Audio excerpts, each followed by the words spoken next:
Compagnie de Inès Aronsou.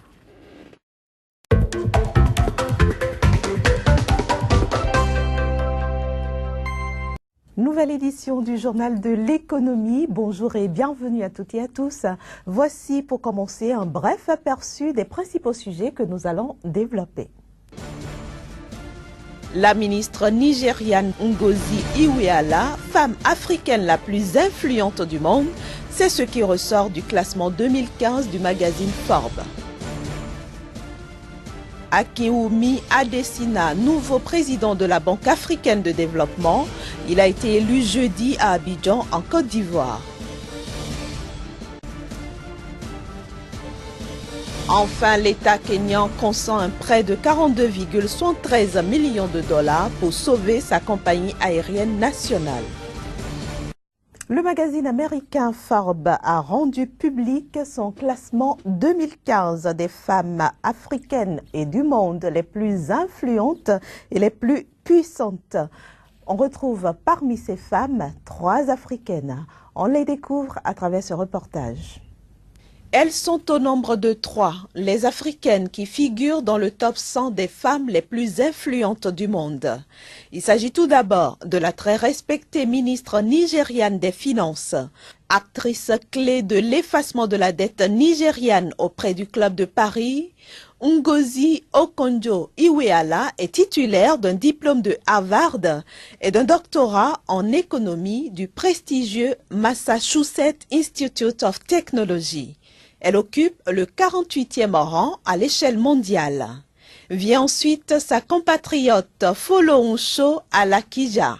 Cette femme d'affaires qui est à la tête d'une fortune de 2,1 milliards de dollars occupe quant à elle la 87e place du classement mondial. La 3e africaine figurant dans le classement Forbes 2015, c'est la présidente du Libéria, Ellen Johnson Sirleaf. À l'échelle mondiale, la chancelière allemande Angela Merkel se retrouve pour la 2e fois en tête du classement. Elle est suivie sur le podium par Hillary Clinton, candidate à la Maison-Blanche, et Melinda Gates, dont la fondation est dotée de 40,2 milliards de dollars de budget. Ajoutons que le classement est globalement dominé par les Américaines. Elles raflent au total 57 places sur 100. Parlons maintenant de la Banque africaine de développement qui a un nouveau président. Il s'agit du ministre nigérian de l'Agriculture. Akinwumi Adesina a été élu jeudi à Abidjan, Côte d'Ivoire avec 58,10% des voix après 6 tours de scrutin. Voici le portrait de l'homme.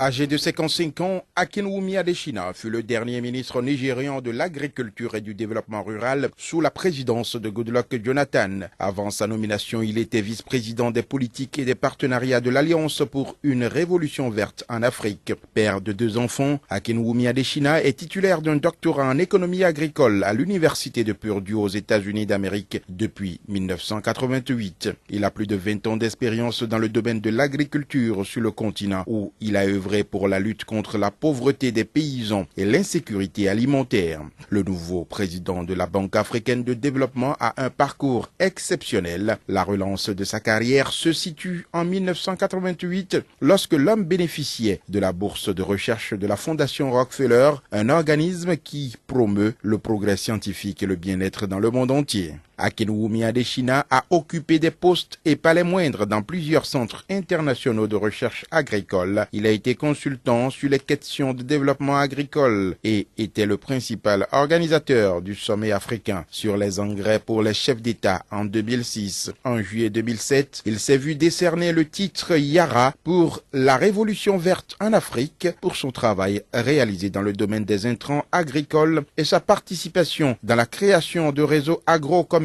en Afrique. Un an plus tard, Akinwumi Adesina reçoit le Distinguished Alumni Award agricole de l'Université l'université de Purdue. En 2009, le secrétaire général des Nations Unies, Ban Ki-moon, l'a décrit comme une éminente personnalité qui a fait preuve de leadership exceptionnel dans la promotion de la mise en œuvre des objectifs du millénaire pour le développement. Tout ce parcours lui a permis de mettre en place, depuis qu'il a été ministre au Nigeria, une politique de réforme du système de financement de l'agriculture. Le secteur agricole nigérian a attiré environ 6,5 milliards de dollars depuis 2010 et produit plus de 21 millions de tonnes de produits agricoles. Sa vision pour la BAD est de mettre un accent sur les infrastructures, le développement du secteur privé avec plus d'accès au crédit pour les petites et moyennes entreprises et sur la création de l'emploi des jeunes. En somme, accélérer la croissance inclusive sur le continent africain.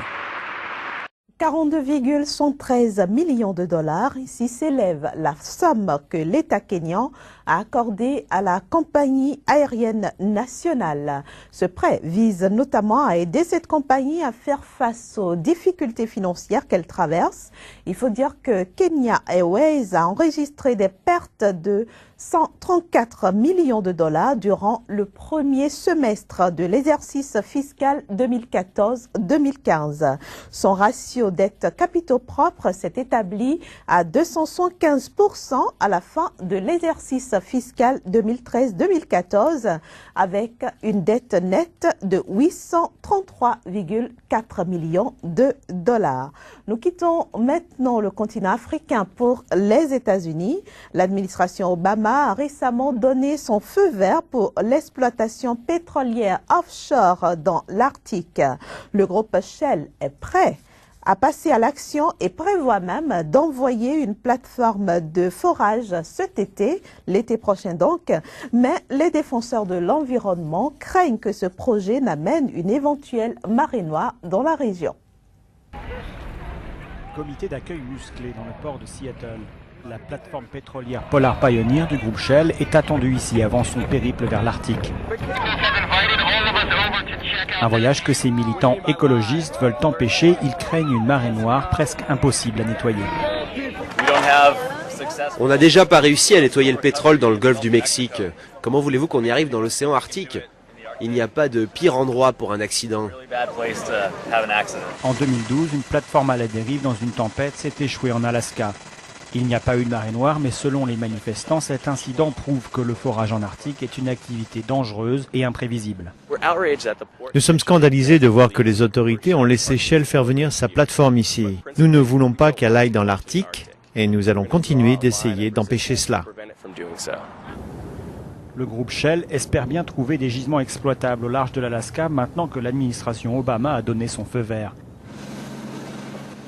Mais pour Greenpeace, qui est monté à bord de la plateforme lors de son voyage vers Seattle, ces activités sont risquées et surtout inutiles. Le pétrole sous l'océan Arctique doit y rester si on veut combattre le réchauffement climatique. On a déjà accès à plus de pétrole que ce qu'on peut se permettre de consommer. La plateforme Polar Pioneer coûterait environ $1,5 million par jour à Shell et il lui faut rejoindre l'Arctique au plus vite pour profiter du très court été polaire. Ses défenseurs estiment que le forage dans ces mers dangereuses et lointaines est crucial pour l'économie américaine. Vous avez non seulement les emplois ici dans le secteur maritime, et que ça vous plaise ou non, le développement de notre économie tout entière dépend encore des énergies fossiles. Des arguments qui laissent de glace ces militants écologistes qui entendent bloquer la plateforme dans le port de Seattle jusqu'à ce que l'arrivée de l'hiver rende tout forage impossible. Et maintenant, notre débat du jour, il porte sur l'augmentation des droits d'enregistrement au Bénin. Et nous allons retrouver juste après ceci Kazmi Kwedio pour en débattre.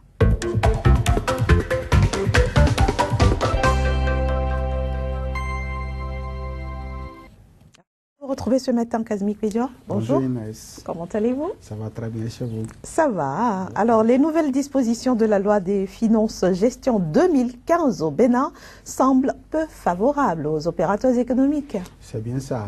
Il faut dire que le gouvernement a annoncé ses belles intentions il y a de cela 2 ans, notamment en 2013 et 2014, où face à des difficultés avec des opérateurs économiques, l'administration fiscale a fait des propositions au pouvoir politique, notamment au chef de l'État, qu'il a annoncé à grand renfort médiatique qu'on va faire ci, qu'on va faire ça pour quand même permettre un certain nombre de choses.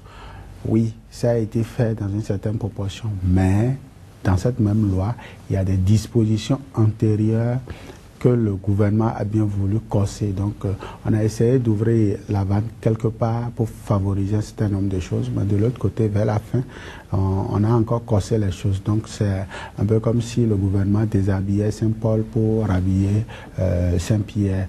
En réalité, grandes choses n'ont pas été faites et les opérateurs économiques eux-mêmes viennent de se rendre compte de cette supercherie-là. Et ça fait un peu mal, ça brouille un peu au niveau du monde des affaires au Bénin. Et pourquoi l'administration fiscale parle-t-elle d'un bon climat des affaires au Bénin? Ce langage-là est un peu politique et c'est un langage que ces administrateurs qui le disent parce que en réalité, lorsque vous prenez par exemple le Code général des investissements, notamment l'article 545, qui fixe le droit fixe. Alors, on est passé de 10 000 francs CFA auparavant à 15 000 francs. Quand vous faites ce petit jonglage-là... Ça fait une augmentation quand même de 50%. De 50%. Quand vous faites ce jonglage-là, vous ne pouvez pas parler d'un bon climat des affaires.